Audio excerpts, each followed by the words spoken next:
are the groups who are negatively impacted by a lack of diversity, equity, inclusion, DEI. I would start off and I would say within the context of the workplace, right? So obviously anyone who is part of any of the underrepresented groups within diversity attributes, any of these diversity attributes, the non-dominant group is going to be negatively affected because there's lack of sufficient representation of that individual or those 2 or 3 individuals, and they can feel further othered. For research shows that when there's only 1 or 2 of a particular group of people, a representation of a particular group of people, those people are more subject to experiencing bias, microaggressions, stereotypes, and they affect their productivity, their confidence in the workplace because they have to combat that or they're dealing with that. And because they're only one of, it does feel like they're pushing a bulldozer or they're pushing a large stone or whatever ball up a hill, right? Because it's only them or a few of them that are dealing with this. So they can feel further othered, and also they're tokenized. And in the process of being tokenized, there's a lot of pressure to have to deliver, to go against the stereotype of your group, the group that you're associated with. So when if you're the only woman within a group within a team of men, because of the stereotypes and the biases that will show up as microaggressions on that team, and you might be tokenized as being the exception, the pressure is for you to always be the exception.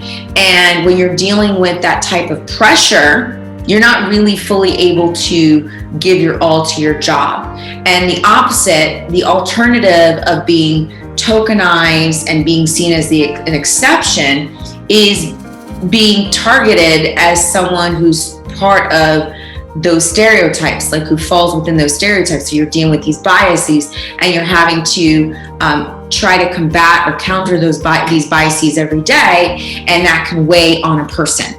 Within that group and within that category, we can think of entry-level employees. So entry-level employees who are part of that underrepresented group are like a specific group of people who are affected, right? Because what they've seen, what they are observing, if there's a lack of DEI, is that there isn't any recourse for any of the biases they experience or they observe other people experiencing. That actually heightens their level of fear.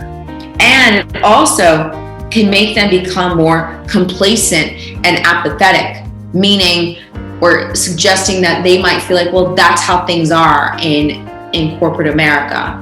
It's just unfair. It's meant to be discriminatory. This is how it is.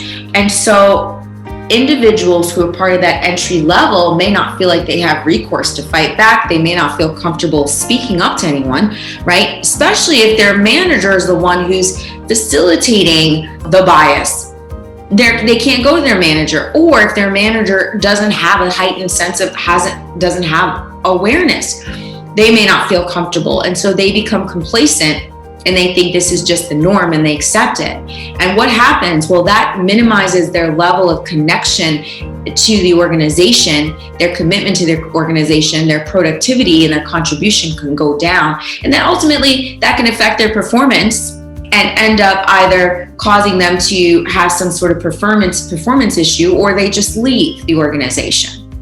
And guess what? They take that same attitude, that same complacency to their next organization. So it becomes spreading this negative belief, this internalized belief is being spread. And so that is how it can affect a layer of the organization. It also, in turn, it affects the manager. So think about middle management. If your employee is having these experiences, they become complacent and they think that's normalized. It can affect you, the person who manages that individual. It can be a disservice to you or to us as managers because we can't maximize the productivity of the people who report into us because they feel like the workplace isn't fair. And so what's the point of trying hard?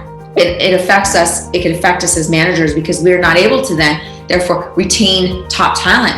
It might deter people from wanting to join our organization because, look, people talk.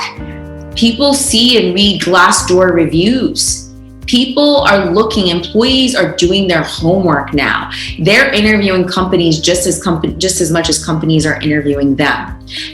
They're not going to want to join a company where they're going to feel ostracized or they're going to feel like they don't belong or they don't feel welcome. And so that could actually deter from us as managers bringing in the right talent, the right people. The other group that's affected when with the lack of diversity, equity, inclusion is leadership. So when we think about leadership, we think of like the regional and our C-suite level of individuals. So if the leadership does not acknowledge it and they act like nothing is happening, well, guess what? There's a greater burden that the leadership's going to have to carry, especially because at the end of the day, if it's a public company, right, there's still that public persona that every organization has to adhere to or portray. So when we think about that, the company and the leadership is going to have to respond to what's happening nationally. And if the employees are talking about it or they feel like nothing's happening, no one's actually talking about it, but they feel these things, then leadership responds with a hashtag. So an example is what happened last year. A lot of organizations were hashtagging Black Lives Matter, but weren't having any authentic conversations internally, and their demographics didn't represent or didn't suggest that Black Lives Matter within, right? It seemed incongruent, it seemed disingenuous, and it seemed inauthentic. And when you have all those things, guess who has to carry that burden? Well, the board of trustees usually pushes us back on the leadership, the CEO, to carry that burden. And so that's how this can affect leadership.